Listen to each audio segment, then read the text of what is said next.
Obrigado, boa noite a todos, queridos amigos, irmãos e companheiros de Ideal Espírita, a todos que estão aqui conosco virtualmente e aqueles que no futuro poderão assistir a nossa reflexão dessa noite.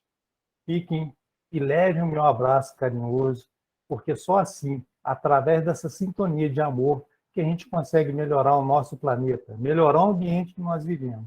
E vocês, amigos queridos do Centro Espírita Bezerra de Menezes, que sempre me acolhe com o maior carinho, a minha gratidão pelo convite e pela oportunidade de trabalho. Então, juntos hoje, nós vamos refletir sobre essa passagem evangélica, que é o cego de Jericó. Essa passagem belíssima, que traz tantos ensinamentos através de simbologias, ensinamentos grandiosos para a gente utilizar no nosso dia a dia. Utilizar, entender e compreender a mensagem do Cristo, de uma maneira que a gente possa nos melhorar a cada dia, que possamos estar sempre envolvidos no trabalho com Cristo, no trabalho da divulgação do Evangelho e da doutrina espírita, que possamos ser abençoados pela espiritualidade maior. Então, queridos irmãos, essa passagem, 3 evangelistas relataram sobre essa passagem do cego de Jericó. Ela está em Marcos, está em Mateus e está em Lucas. E nós hoje vamos pegar a passagem que está em Marcos, 10, 46 a 52. Ela é uma passagem mais completa, tem mais detalhes, né? Tem muita simbologia nessa passagem. E para a gente entender melhor, nós escolhemos alguns pontos e vamos ler essa passagem para vocês, né? Então, diz o evangelista assim: dirigem-se a Jericó. Saindo de Jericó, ele e os seus discípulos e uma considerável multidão, Bartimeu, filho de Timeu, cego pedinte, estava sentado à beira do caminho. Ao ouvir que era Jesus, o Nazareno, começou a gritar e a dizer: Jesus, filho de Davi, tem misericórdia de mim. Muitos o repreendiam para que ele fizesse silêncio. Ele, porém, gritava mais: Filho de Davi, tem misericórdia de mim. Jesus, parando, disse: Chamai-o. E chamam o cego, dizendo-lhe: Anima-te, levanta-te, ele te chama. Ele, lançando fora o seu manto, soltando, foi até Jesus. Em resposta a ele, Jesus disse: Que queres que eu te faça? E o cego disse: Mestre, que eu volte a ver. Jesus disse: Vá, a tua fé te salvou. E imediatamente voltou a ver. E seguia Jesus pelo caminho. Olha que passagem belíssima, com tanta riqueza de detalhes, né? Então, queridos irmãos, nós vamos hoje observar que o Evangelho de Jesus é sempre uma fonte imensa de ensinamentos, é uma reflexão inesgotável. E cada vez que nós aprofundamos numa lição maravilhosa como essa, ou nas demais lições que Jesus deixou para a gente, nos textos evangélicos, a gente consegue perceber a profundidade da grandeza dessas lições. É uma profundidade que toca os nossos corações. Às vezes, naquele primeiro momento, nós não conseguimos mensurar a grandeza daquele ensinamento, daquela palavra, daquele simbolismo que está ali. Mas após a gente começar a estudar, aprofundar, ler algumas vezes, entender melhor, e a gente é tocado em nossos corações. Então, nós juntos hoje vamos aprender um pouquinho mais sobre essa passagem. Vamos começar com o que o evangelista quis dizer logo no início: dirige-se a Jericó. Saindo de Jericó, ele, os seus discípulos e uma considerável multidão. Por que isso? É interessante, né? Quando a gente percebe, dirige-se a Jericó, saindo de Jericó, então a gente percebe que Jesus, ele nunca está parado, ele está sempre em movimento, ele está sempre trabalhando, ele está sempre auxiliando, ele quer nos mostrar que nós devemos também estar sempre trabalhando, que nós devemos estar sempre movimentando, fazendo algo para beneficiar o nosso próximo. Nós não podemos estar parados, estagnados, sem estar auxiliando alguém, porque nós não conseguiremos evoluir, sair daquele lugar que nós estamos. Então, à medida que nós estamos trabalhando, movimentando, nós estamos fazendo algo para nós mesmos e para o próximo. É assim que já começa essa lição maravilhosa, essa reflexão dessa passagem do cego de Jericó. Então, Jesus nunca parou o seu trabalho. Vocês podem observar, está sempre movimentando. O mestre transitava por todos os lados. ele mostrava para nós que também precisamos estar trabalhando, seguindo os nossos objetivos com determinação, não desistir, né? Porque muitas vezes nos primeiros problemas que batem a nossa porta, a gente vai e desiste. Qualquer obstáculo que vem, a gente já cai, a gente já acomoda, fala que a gente não vai conseguir seguir em frente, que é muito difícil, que as nossas provações são provações que a gente não consegue suportar. Mas não é assim que funciona, né? Nós não estamos desamparados. O Cristo está sempre do nosso lado. O Cristo nos auxilia sempre através dos nossos mentores espirituais, através da nossa sintonia com a espiritualidade maior. Eles vêm, nos auxiliam no nosso trabalho. E nós não podemos ficar parados, né?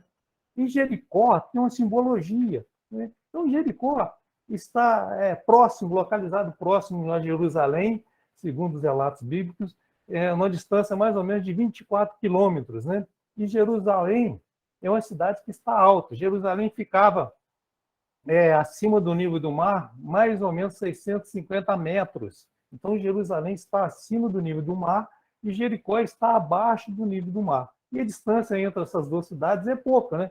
Interessante que Jesus, antes de ir para Jericó, ele estava em Jerusalém, né? Ele estava transitando. Então, Jesus sai de Jericó, isso vem na passagem anterior, né, da Bíblia, que fala que Jesus está em Jerusalém, né, transitando para Jericó. Então, ele sai de Jerusalém, né, se dirige a Jericó. Ou seja, ele sai do alto, que é Jerusalém, e vai num setor mais baixo, que é Jericó. Então, toda vez que a gente vê assim, no texto bíblico, nas palestras, falando alto, baixo, né, em cima e embaixo, né, e isso é bastante utilizado, né? É uma simbologia que está dentro do Evangelho, né? Então, quer dizer, né, se a gente analisar lá no Sermão da Montanha, né, quando Jesus sobe ao monte, né, ele está se elevando, né, e depois ele desce, né, ele vai ter com a multidão lá no alto, e depois ele desce e é cercado pela multidão. Então, assim, também a passagem, também a outra do bom samaritano, né, quando o homem sai de Jerusalém para Jericó, né, ele estava descendo, né. Então, diversas passagens do Evangelho fala isso, descendo, subindo, só para a gente entender um pouquinho melhor essa simbologia de Jerusalém e Jericó. Então, quer dizer, a simbologia altos e baixos é uma questão de espiritualização. Quando nós estamos no alto, nós estamos mais espiritualizados, nós estamos em busca de elevação espiritual, de elevação moral, né? Então, essa elevação espiritual, ela faz parte do nosso crescimento, da nossa evolução.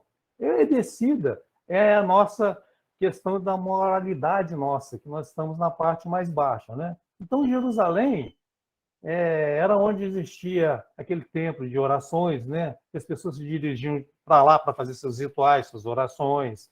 E, geograficamente, como eu disse, Jericó está localizado na parte de baixo, Jerusalém no alto. Então, a parte baixa representa, né, Jericó representa a parte baixa, Jerusalém representa a parte alta, que é a cidade da paz. Tá? É uma simbologia que a gente vai encontrar muito. Então, Jericó representa as coisas do mundo, né, que era uma cidade extremamente materialista, considerado o eixo comercial daquela região, né? Então, todas as questões financeiras eram tratadas de Jericó. Tinha um comércio forte ali, tudo girava em torno daquela região e daquela cidade de Jericó. Jericó era conhecido por seus muitos cobradores de impostos. Vocês se lembram? Quem morava em Jericó, um grande conhecido cobrador de impostos? Zaqueu, não é? E na passagem de Zaqueu, a gente vai observar, né? Que Zaqueu, o que ele faz? Ele vai atrás de Jesus, né? Tem até uma musiquinha, baixinho como que. Então, Zaqueu, o que ele faz? Ele sobe no árvore. Zaqueu tenta se elevar espiritualmente. Zaqueu tenta se melhorar. Ele busca essa elevação espiritual. Então, a todo momento, no Evangelho nos mostra isso, essa busca constante da gente nos melhorar, de evoluir, de crescer. Então, todas as ferramentas estão nas nossas mãos. A gente tem essa oportunidade de crescer, de buscar o nosso autoconhecimento, a nossa melhora. Basta que a gente entenda mais os ensinamentos de Jesus. entenda a forma como nós vamos praticar esse amor que Jesus nos deixou, né? E Jericó, não é o acaso, ela é representada por quê? Pelo materialismo, né? As coisas materiais da vida. Tudo que a gente absorve de bens materiais, eles vão ficar aqui, né? Nós vamos desencarnar, vai ficar tudo aqui guardadinho. Alguma outra pessoa vai herdar, alguém vai jogar as nossas vestimentas fora ou vai doar para alguém, né? Mas essas coisas materiais, elas ficam na matéria. E as coisas espirituais nós vamos carregar conosco. Tudo aquilo que nós aprendemos, tudo aquilo que nós conquistamos de bens materiais, vão ser levados junto com a gente, com a nossa alma, quando nós retornarmos ao plano espiritual. Isso não resta a menor dúvida. Não alguém tenha dúvida de que quando nós desencarnarmos, nós vamos conseguir carregar o nosso cachorrinho do lado, ou aquela blusa de frio que hoje está fazendo esse friozinho, né? Que muitas vezes a gente prefere ficar dentro de casa, debaixo dos cobertores, do que sair ao centro espírita. Vamos aproveitando essa brecha aqui, porque agora com as casas voltando, a gente tem que estar mais animados a estar presente nas nossas casas, onde a gente busca as nossas energias, onde a gente fortalece o nosso espírito para a gente continuar caminhando, sair fora dessas dificuldades mundanas, que todos nós temos problemas e dificuldades, isso aí nós vamos ter durante muito tempo, porque a gente ainda é espíritos imperfeitos, a gente precisa melhorar isso. Então, por enquanto, né, por isso que Jericó era considerada a cidade onde predominavam os interesses materiais, significando para nós as zonas mais baixas, né, dos prazeres mundanos da vida. E Jerusalém, significando a cidade da paz, localizada num ponto mais alto. Então, quando Jesus vem de Jerusalém, de uma elevação espiritual, né, ele representa a cidade da paz. E essa elevação vem justamente para quê? Para nos auxiliar, né, para nos tirar desse materialismo, para fazer com que a gente saia da beira do caminho, porque o cego estava à beira do caminho, estava a mendigar.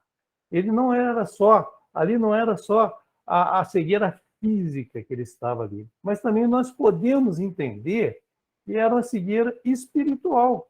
Ele estava à beira do caminho, ele estava acomodado, ele estava sendo a vítima da sociedade que ele mesmo se impôs. Então o cego está incapacitado de enxergar o quê?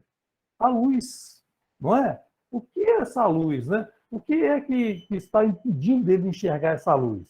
Se a gente começar a refletir um pouquinho mais, o que nos impede de enxergar a nossa luz, de enxergar a nossa evolução? Aí a gente vai lá no Livro dos Espíritos, né? Se a gente analisar assim, qual que é a maior chaga da humanidade, né? O que é?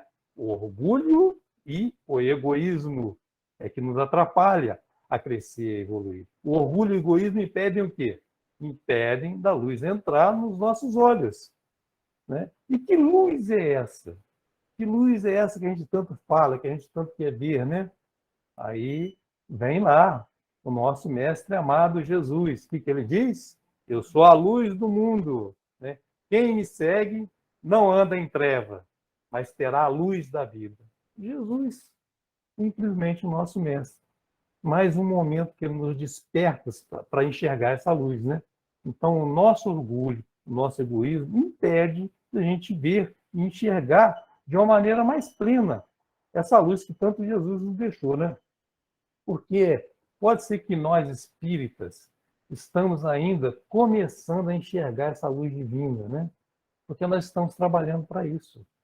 Não é assim? A gente está aqui, a gente está estudando, a gente faz palestra, a gente auxilia, a gente faz a campanha do quilo, a gente trabalha na assistência social. Então, nós estamos procurando nos melhorar cada dia. A gente procura um pouco dessa luz. Mas a gente sabe que essa luz é difícil ainda da gente alcançar, porque a gente tem um impedimento natural, né? Aí nós vamos, para a gente entender isso melhor, na questão 1019 do Livro dos Espíritos, para a gente entender o porquê dessa dificuldade de a gente alcançar essa luz, né? Onde Kardec pergunta aos espíritos, né? Jamais poderá implantar-se na Terra o reinado do bem? Será que esse bem realmente será implantado na Terra? Será que um dia a gente pode usufruir desse bem? Né? E a resposta vem assim. É uma resposta bem longa, a gente vai sintetizar ela aqui, porque é a base do que a gente precisa para hoje com o nosso estudo. O bem reinará na Terra quando, entre os espíritos que vêm habitá-la, os bons vencerão sobre os maus. e farão nela reinar o amor e a justiça, que são fontes do bem e da felicidade. É o progresso moral, e praticando as leis de Deus, que o homem atrairá para a terra os bons espíritos, e dela afastará os maus. Mas os maus não deixarão senão quando dela forem banidos do orgulho e do egoísmo. Então, volta a falar aqui do orgulho e do egoísmo, né? E nós, às vezes, nem percebemos o quanto nós somos orgulhosos, o quanto nós somos egoístas, o quanto nós estamos dificultando o nosso progresso, a nossa evolução. Nós praticamos atos impensáveis, atos que nos prejudicam e prejudicam outras pessoas que estão à nossa volta. E esses atos, que muitas vezes a gente deixa passar despercebido em nossas vidas, que são importantes para a gente refletir e analisar o quanto é necessária a nossa mudança, o quanto a gente sair da beira do caminho e ir para o caminho, ir atrás de Jesus. Essa é uma das mensagens importantíssimas que está aqui. É seguir Jesus. Mas qual é a forma de seguir Jesus? Como sair da beira desse caminho? Ir pelo caminho. Né? Então, a doutrina espírita traz isso para a gente com muita clareza. Né? No capítulo 6 do Evangelho segundo o Espiritismo, o Cristo Consolador, né? A doutrina espírita veio no momento correto, né? Através das explicações, né? Por que nós estamos aqui, de onde nós viemos, para onde nós vamos, né? Qual a nossa finalidade quando estamos encarnados, o que nós vamos evoluir, o que nós vamos crescer. Tudo isso nos faz transformar. E essa é a ferramenta essencial. Nós estamos aqui estagiando, mas se a gente não aproveitar esses momentos, não aproveitar os ensinamentos que Cristo deixou para a gente e a nossa amada doutrina espírita, nós não vamos conseguir crescer. Aí nós vamos passar por aqui como se estivéssemos passeando de férias. E ao retornarmos ao plano espiritual, quando chegarmos do outro lado, nós veremos o quanto nós perdemos de oportunidade desse trabalho de crescimento. Então, vamos refletir sobre isso, vamos nos preparar para quando a gente retornar ao plano espiritual, estar numa condição bem melhor do que quando nós chegamos aqui. Então, essa cegueira, ela também pode simbolizar para nós que são aqueles cegos do egoísmo, né? Do orgulho, da vaidade. Né? São simplesmente aqueles que estão apegados às ilusões materiais, às ilusões da vida, essas ilusões terrenas, né? E nós estamos apegados, somos nós mesmos, né? Então eu fiquei refletindo, será que essas ilusões terrenas estão realmente influenciando na minha vida? Será que elas estão atrapalhando no meu crescimento? Ou eu estou simplesmente envolvido numa questão da passagem evangélica? Aí a gente começa a colocar alguns pontos, alguns acontecimentos recentes, a gente começa a analisar, assim, realmente, eu ainda faço muito parte dessa turma de espíritos imperfeitos, que somos todos nós, de orgulhosos e egoístas. Não, falta muito para eu alcançar a perfeição, falta muito para eu melhorar um pouquinho, né? Mas eu estou me esforçando, eu estou fazendo por onde? Eu estou tentando me melhorar a cada dia. É esse esforço contínuo, é essa repetição, é esse estágio que faz com que a gente consiga transpor essas barreiras, as dificuldades que estão nas nossas vidas, né? E essas questões, né, elas envolvem tantas outras questões que muitas vezes a gente percebe a importância de deixarmos de auxiliar alguém nas menores das tarefas. A gente tem umas oportunidades assim que chegam às nossas mãos e a gente não aproveita. A gente deixa passar despercebido, porque a nossa necessidade é mais material do que espiritual. Então, se aquele companheiro nosso está com dificuldade, e eu sei, se eu estender a mão para aquele companheiro, se eu escutar a necessidade dele, eu já estou fazendo uma grande caridade para ele. Mas naquele momento que ele me aborda, eu estou com pressa. Eu não posso auxiliar aquele companheiro, porque estou no meu horário, eu preciso correr. Às vezes eu vou até para uma palestra pública e não paro para atender aquele que está necessitado. Então, são questões que a gente lida com ela no dia a dia. E a gente precisa refletir mais sobre isso.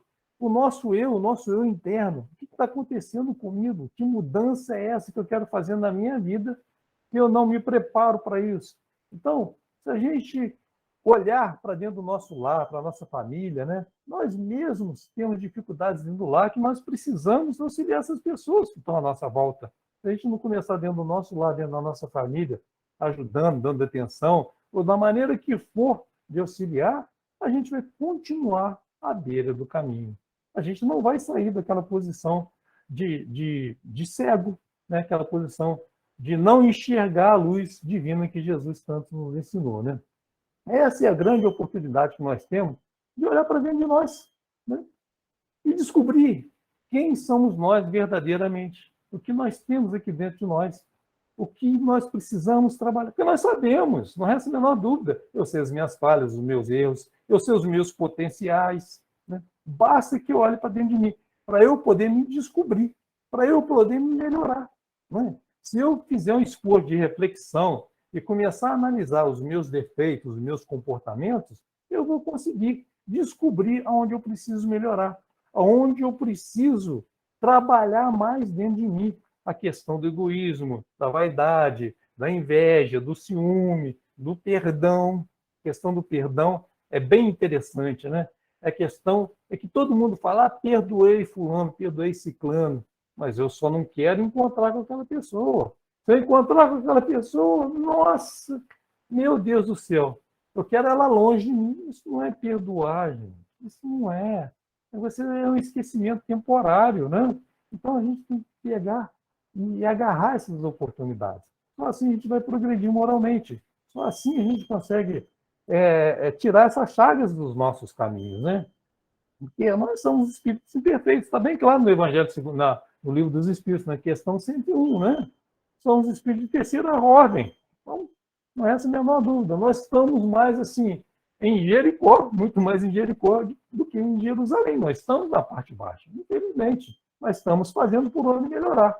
E volta a falar, a doutrina está aí. A doutrina está nos auxiliando, né?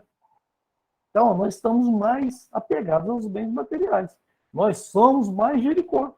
Nós estamos o quê? Sentados na beira do caminho. Nós precisamos levantar. Nós precisamos mudar essa posição que nós estamos agora. E é possível, sim, sair dessa situação, sair da beira do caminho. Por quê? Qual é o caminho? Que caminho é esse? Né? Aí vem um Cristo dizer, eu sou o caminho, a verdade e a vida. O Cristo é o caminho. O Cristo também é luz. Ele nos ensina, ele nos prepara para a vida, né? Quando estamos falando que ele está sentado à beira do caminho, o Bartimeu, né? É porque ele não está seguindo os ensinamentos de Cristo. Ele está acomodado. Ele está ali naquela posição de vitimismo. Ele não quer sair daquela posição. Ele está estacionado. Ele não quer crescer, ele não quer evoluir. Então ele fica sendo coitadinho ali, né? O Espiritismo veio na época predita. Ele veio trazer isso para nós. Ele veio nos ensinar claramente os ensinamentos de Cristo, né? Veio trazer para nós essas informações, né? Que a gente sempre precisa, né? Que a gente precisa estar sempre, vamos colocar assim, despertar para esses entendimentos do Evangelho de Jesus, né? E o Espiritismo está aí, trazendo isso para nós, né? A misericórdia é justamente isso, né? É a doutrina trazendo toda essa consolação para nós, né? Aí, quando ele está sentado à beira do caminho, que ouve falar que é Jesus de Nazaré que está passando, né? Aí, o que ele faz? Ele começa a gritar, ele sai daquele silêncio, né? E ele começa a gritar, Jesus, filho de Davi, tem misericórdia de mim, né? Aí ele começa a ter o despertar, ele quer sair daquela condição que se encontra, ele quer se elevar, ele quer melhorar, né? E muitos começam a repreenderem, né? Porque para que ele fizesse silêncio, ele começa a gritar e ele grita mais alto, porém ele grita mais, Jesus, filho de Davi, tem misericórdia de mim. Então ele não se acomoda, né? Olha aquele espírito cego, né? Despertando para a luz. Olha que maravilha, né? Quantas oportunidades nós tivemos de despertar para a luz e estamos deixando passar em branco. E aquele cego está ali, né? Se esforçando para despertar para a luz, para seguir Jesus, seguir o caminho de Jesus. E muitas pessoas à volta, aquela multidão, tentando recriminar, porque ele estava gritando. E ele grita mais forte, hein? Filho de Davi, tem misericórdia de mim. Então, quem são essas multidões que repreendiam o cego? Aí nós vamos lá no livro Luz Imperecível, do Honório Abreu, né? Que fala sobre as passagens evangélicas, né? Então ele diz para a gente, nas reflexões dele, que ele classifica esses impedimentos em dois tipos. Impedimentos externos e impedimentos internos. Impedimentos externos, o que são? Família, a pandemia, a sogra, a obsessão, tudo que está à nossa volta, que cria uma barreira para a gente poder desenvolver a nossa tarefa, são esses impedimentos externos, que atrapalham a nossa evolução. Qualquer dificuldade externa, a gente já desiste do caminho que nós queremos seguir. E os impedimentos internos? Os impedimentos internos é justamente aqueles impedimentos que nós mesmos criamos. Criamos a nossa acomodação, o nosso desânimo, a nossa preguiça. Então, vocês imaginam quando nós, nesse tempinho assim frio, voltando a falar do tempo frio, nós precisamos levantar cedo, aí bate aquela preguiça e nós ficamos mais um pouquinho na cama, estamos mais acomodados e vai passando o tempo, a gente continua mais uma horinha na cama, quando você vê, passou o dia. Você perdeu a oportunidade do seu trabalho por preguiça. Aí passa a semana, você entra em processo depressivo, porque você não faz nada, você está desanimado, e você acaba causando outros transtornos para a sua própria vida. Então, essas interferências internas, a gente tem que modificar isso também. A gente tem que vencer esses obstáculos, né? E aí, o que Jesus faz para nós? Jesus, parando, o que ele faz? Mandou chamá-lo, manda chamar o cego.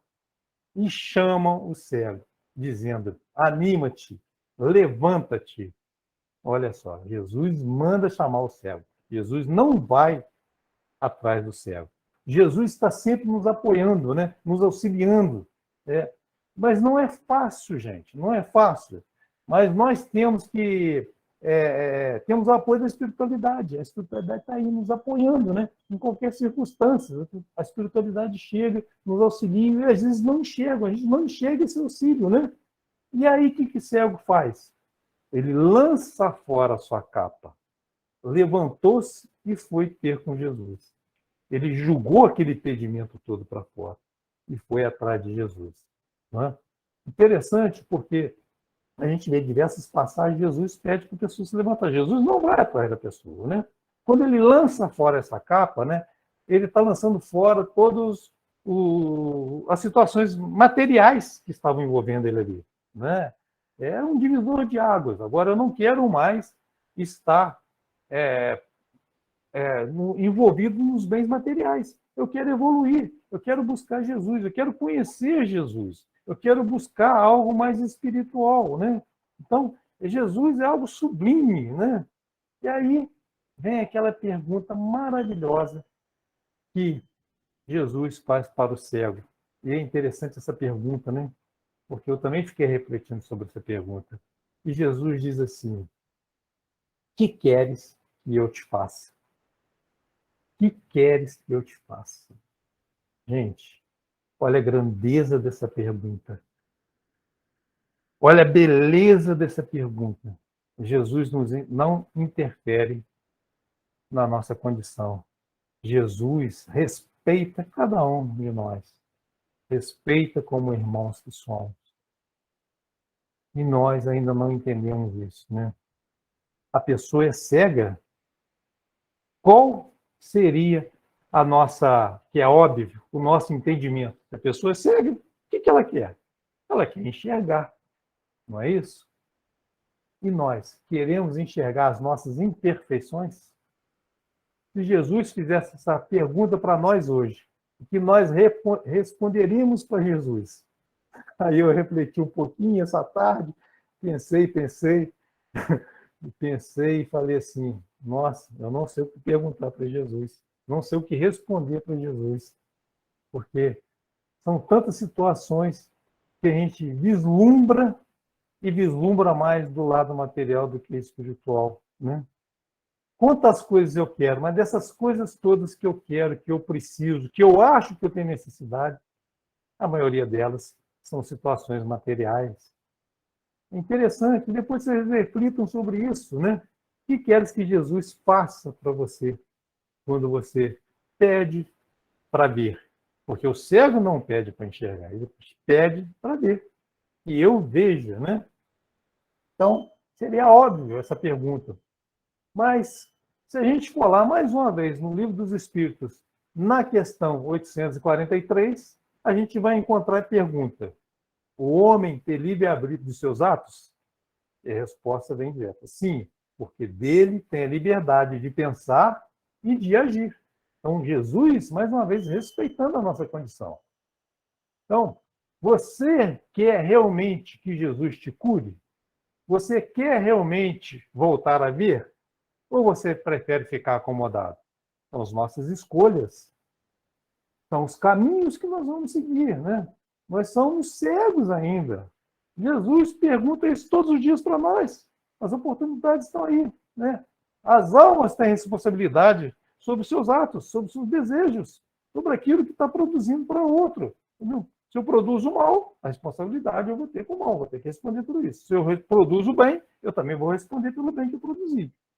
Mas para a gente ter essa responsabilidade, né, elas precisam ser livres das nossas escolhas. Tá? Se eu quero ser responsável pelo ato que eu cometi, Jesus não pode interferir. Não nos cabe esperar a resposta de Jesus. Né? O que cabe é a nossa escolha. Se nós queremos seguir Jesus ou se nós não queremos. Se nós queremos continuar a enxergar ou se nós queremos ver. Porque a diferença é grande. Enxergar é uma coisa, é fisiológico. Ver é ver além da matéria, né? E o cego, o que o cego responde? Que eu volte a ver. Então, o cego fez a sua escolha. O cego quis voltar a ver, né? E no livro Autoconhecimento de Joana de Ângeles tem uma mensagem muito interessante, né? Que diz assim: somente através de um grande empenho da vontade, da força motriz da alma, que é possível olhar para dentro e pesquisar as possibilidades disponíveis para verificar o que fazer, quando e como fazer. Então, nós temos que olhar para dentro de nós, mais uma vez, refletir sobre a nossa alma, sobre a nossa força, o que nós temos de bom, de potencial, né? Conhecer a nós mesmos, o autoconhecimento. Isso nos ajuda muito, né? Trabalhar o nós, o eu, o nosso interior, né? Só assim a gente vai conseguir trilhar essa tarefa tão difícil de passar por essas provações terrenas. E trilhando essas tarefas com a consciência de que nós estamos no caminho correto, nós vamos evoluir. A gente vai começar a enxergar. A gente vai começar a sair de enxergar e nós vamos começar a ver. Isso é essencial. E então, o que aconteceu com o cego Bartimeu? Ele conseguiu ver para fora de si, né? Eu preciso ver para que eu possa crescer, para que eu possa ver verdadeiramente quem eu sou.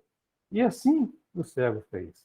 Essa busca interior, ele buscou essa busca dentro dele. Ele foi atrás. Imediatamente ele voltou a ver. Era a condição que ele queria. Era o que ele solicitou a Jesus. É o que nós ainda não conseguimos pedir a Jesus. Né? O que queres que eu te faça? O que queres que Jesus faça por mim, faça por nós? Isso é de uma grandeza tão sublime que nós ainda não conseguimos assimilar. Eu ainda estou pensando nessa resposta, o que eu quero que Jesus faça por mim. Não é? Seria justo eu pedir algo tão sublime para Jesus, algo material, algo espiritual. Nossa, eu sou tão pequeno perante o seu universo, perante a grandeza do nosso mestre. Mas eu sei que a partir do momento que nós estamos trabalhando para a nossa auto-melhora, auxiliando o próximo, auxiliando aquele que está do nosso lado. E muitas vezes esse que está do nosso lado é o nosso irmão mais carente e a gente passa despercebido.